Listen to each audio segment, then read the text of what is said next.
Well, good afternoon, everybody. Thank you for being here. My name is Wayne Scott. I'm the Chief of Police here in Greensboro. I think most of you know me.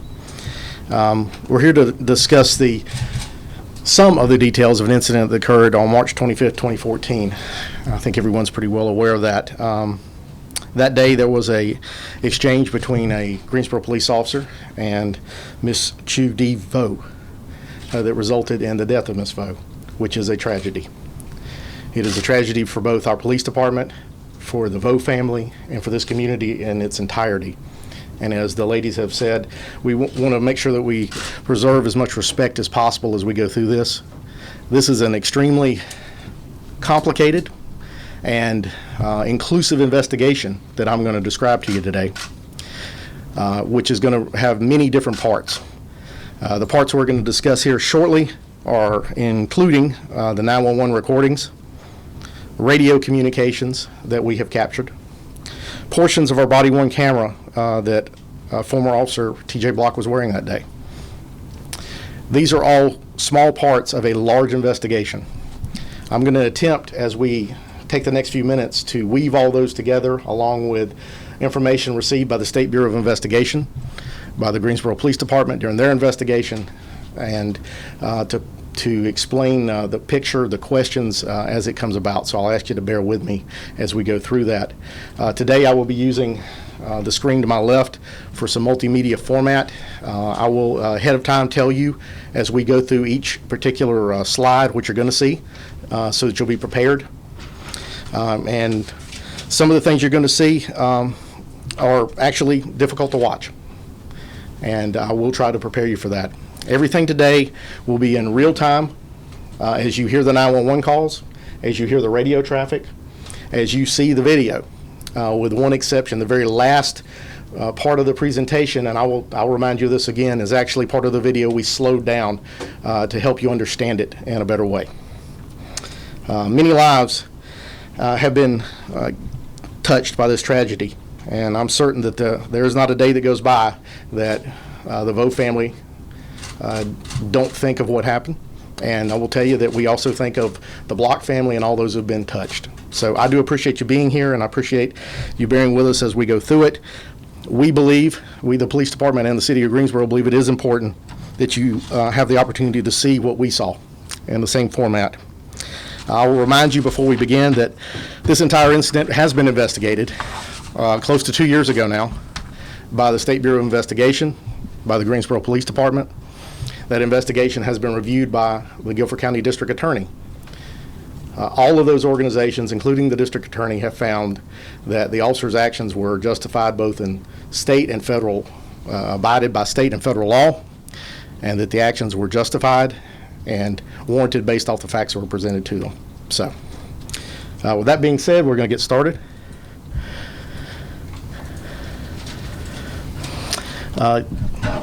The first slide, this is an aerial view of the complex where the incident occurred. I'll probably say this several times, so forgive me, I will repeat myself. As you see the body-worn camera video coming up in the next view, you'll see that the officer actually comes down Hewitt Street and parks into this apartment complex. The officer interacts with a caller, who you're about to hear the 911 call, who actually lived in this building. She interacts with him there, and she leads him around the side where she stands behind him as the majority of the situation unfolds. At 4:29 p.m. we received a 911 call. That's how most police calls for service initiate. We're going to let you hear that in just a moment. The officer was immediately dispatched as the telecommunicator received enough information to begin to push that call out electronically. As the caller goes on, the call is updated, of course. At 4:32 p.m. we received a second call, which was a very short call, which just simply indicated that there was a person armed with a knife, and described that person to be a female, they believe possibly Hispanic. We do not have that one available today, but if you wish to get that, we can get that for you. So this will be the first call. No! What's the address Hey, could you please send somebody over here to in the area of 4027 Hewitt Street? It's a little Philippine woman. She's not right. She's chasing a mother bell with a meat cleaver. Tell me the address again, ma'am.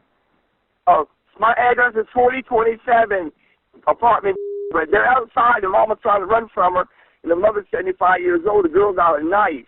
Okay, and what is your phone number you're calling from? Oh, I'm calling for my girlfriend's number. Is sorry.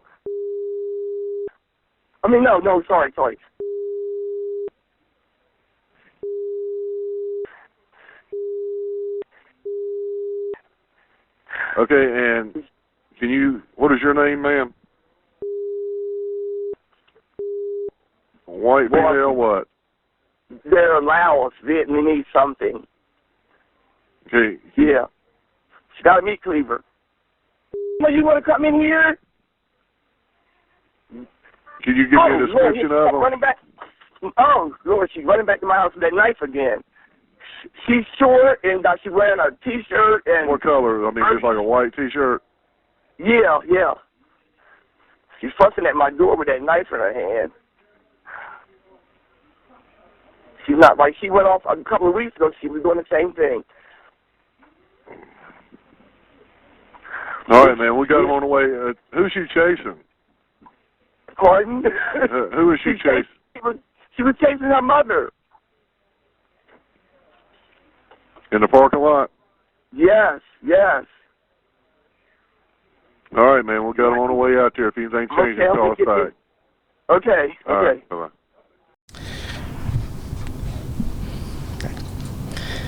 The transmission you heard was received by Metro 911. As I said, they began to dispatch almost immediately. At 4:30 p.m., Officer Block was dispatched. He arrived at scene 5 minutes later at 4:35 p.m. His assist car was over 5 minutes away and actually did not arrive until after the encounter had occurred. The next portion of audio you're going to hear is really the radio traffic. And again, this is in real time. It does take a moment, but I think it's important to understand that. You will hear the officer dispatched. You will hear a couple of other things on there that are non-related because our frequencies are shared amongst different officers, of course. You will hear the second car initiate and head that way. We've taken the liberty to put a couple of 10 codes up here so you'll have a full understanding of what you're hearing. 1032 refers to being armed. 1039 indicates the officers are driving emergency traffic. 1078 means an officer needing assistance. Signal 50 would mean I'm okay, and 1023 is on scene. You'll hear those kind of intertwined together through this next portion. Toward the end of this portion, you will hear all the way from dispatch, arrival, the officer updates at the scene. You will hear the officer announce that shots have been fired, and with just a few seconds, you will hear the officer turn into a rescue mode where he begins to call for EMS. Okay? 352. I'm in 330. I need you both to respond 4027 Hewitt Street, Apartment D, David. Be in reference to a 1032 subject. Complainant advises that a female is chasing another female around with a knife in the parking lot.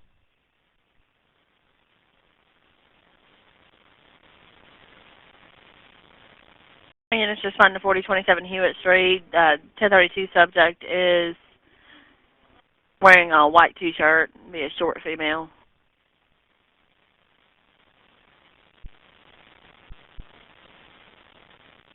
I see you. Show me 1039. 352 10-4.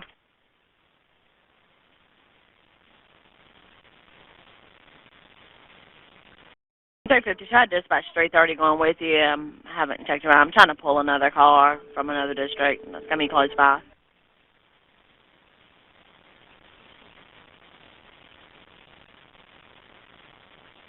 And 352 subject are possibly Hispanic. Advised female still walking around the parking lot yelling and still holding the knife. 255, standing by on 3. 255, respond assisting 352 at 4027 Hewitt Street, Apartment D, David. 1032 subject, the two females walking around in the parking lot. And one female chasing another with 1032 with a knife, wearing a white shirt, possibly Hispanic. 330, I'll show you tonight.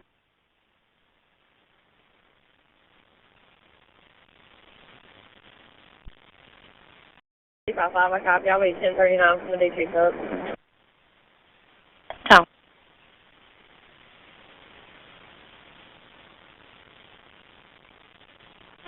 Seven 24, I'll be 1042.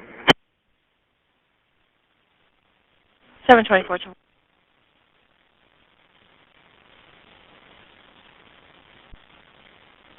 9-4.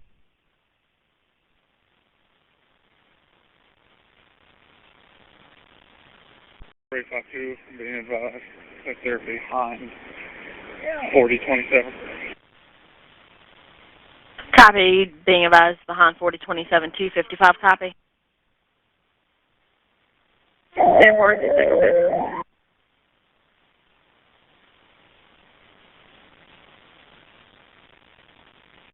352, shots fired. Shots fired. 10-4. Copy. Shots fired. Any unit in the area that can start that way. Start EMS. Start EMS. 10-4. 1039.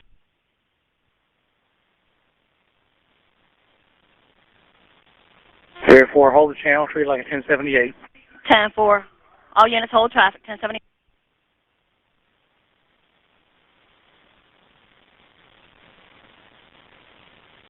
Four on three. 326. 434 is on 3. 352, I'm signal 50. Shots fired, I got one down.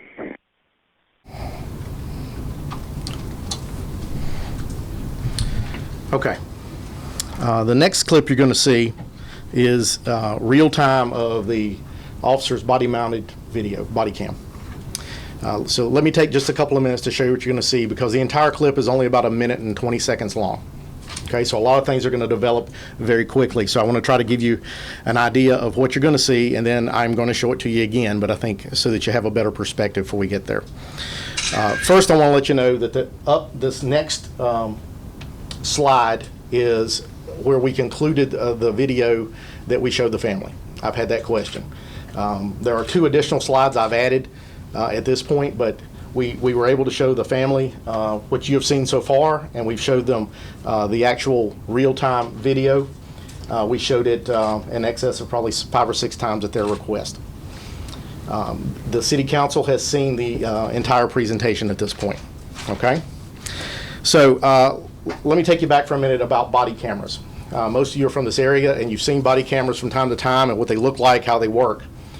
At this time, in March of 14, we have not been in the body camera deployment for more than 9 months.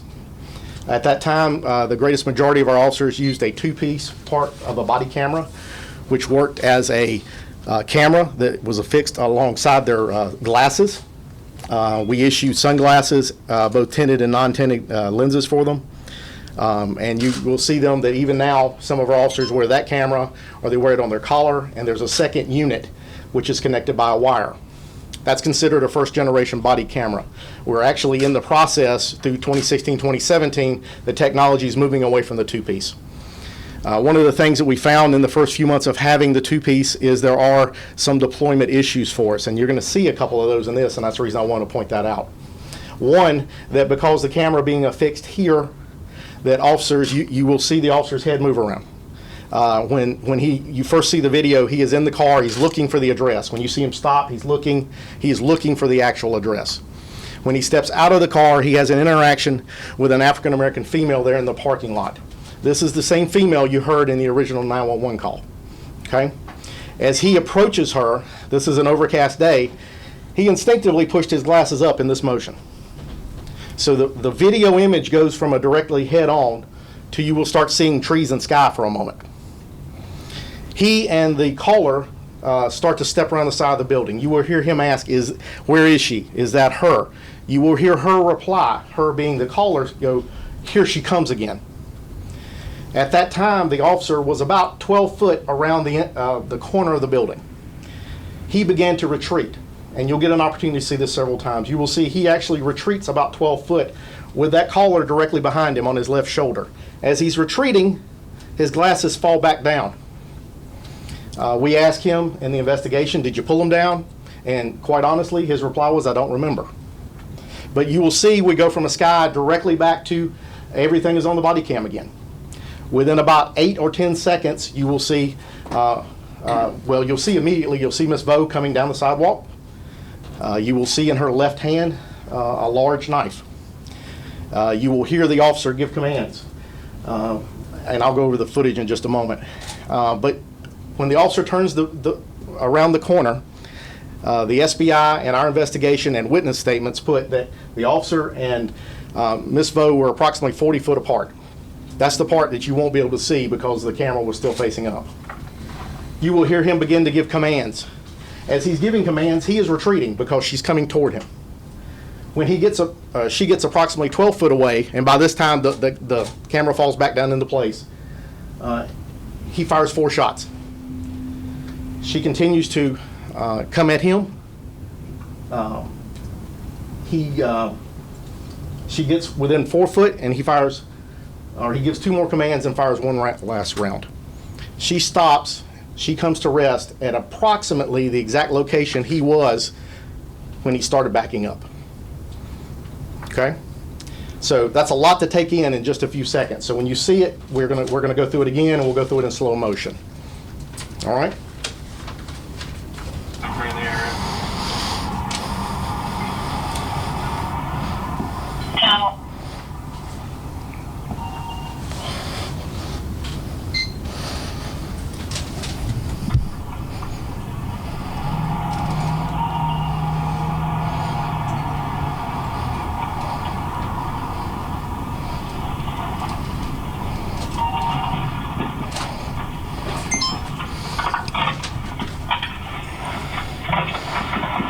Hey, ma'am, hold on 1 sec.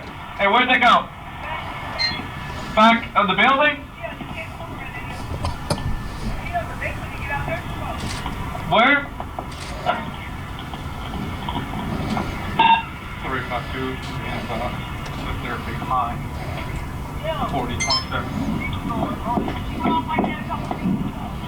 Copy. Being about behind 4027, 255.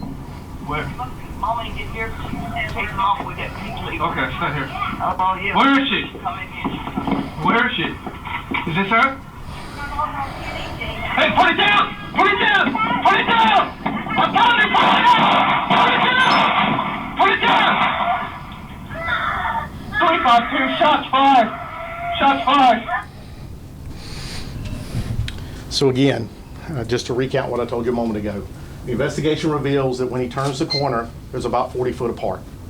That's based off of witness statements, based off of a lot of evidence that the SBI concluded. He issued his commands as she was coming toward him.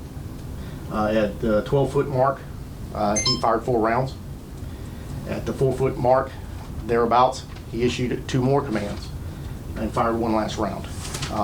At the point that she stopped, he complied with both state and federal law. He did not use any more force past the point in which she was coming toward him. The actual incident is about 6 seconds long. So the next slide is one, as I said a moment ago, that we have been able to enhance. We don't go through the entire thing. Actually, the next slide you're going to see will be the same clip of video 3 times in a row.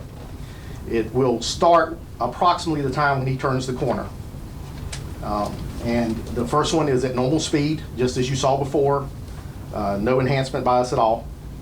The second version is at 25% speed, and the last one is at 10% speed. A couple of things I will tell you. One, putting it up on a 60-inch monitor, we lose a lot of quality. When we review these videos regularly, and actually the camera system is designed to be reviewed on a computer screen, where you can actually see more detail. It becomes very pixelized as we get it larger.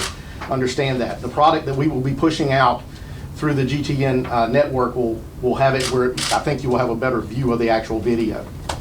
The other part I will tell you is that by slow motion, if you will watch the motions of Miss Vo, if you watch her body, her head, her face, it will bring some clarity, I think, to some of the questions that have been brought around about where she was and what her intention was. Okay? Where is she? Where is she? Is this her? Hey, put it down! Put it down! Put it down! I'm telling you, put it down! Put it down! Put it down! 352, shots fired. Shots fired. Where is she? Where is she? Is this her? Hey, put it down! Put it down!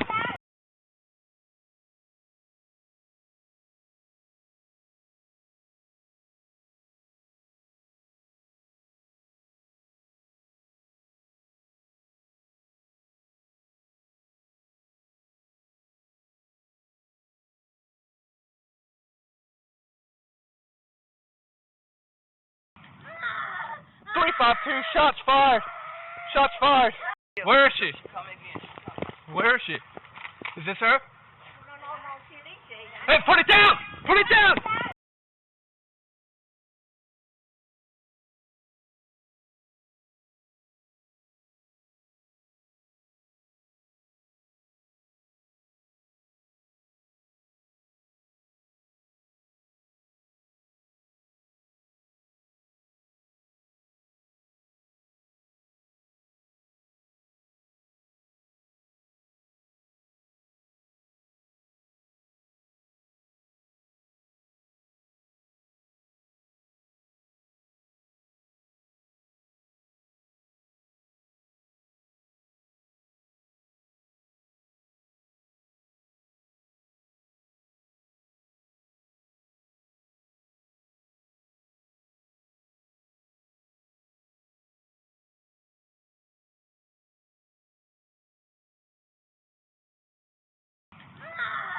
Three, 5-2, shots fired. Shots fired. This final slide is one to remind us again of some of the things I want to reiterate. It's got the definition for the imminent threat of deadly force is really what guides all law enforcement in this country around the use of deadly force, and if the officer reasonably believes that he or a third person, in this case the officer and the caller, was directly behind him. We put this up here just so we would have a way to talk a little bit more about the oversight. I think most of you are aware of this. When we have a use of force that results in a death in Greensboro, it is our policy that we ask the State Bureau of Investigation to come in and investigate it for us. That is not a state requirement. That is a decision that the GPD has made, and it falls in line with most agencies in the state.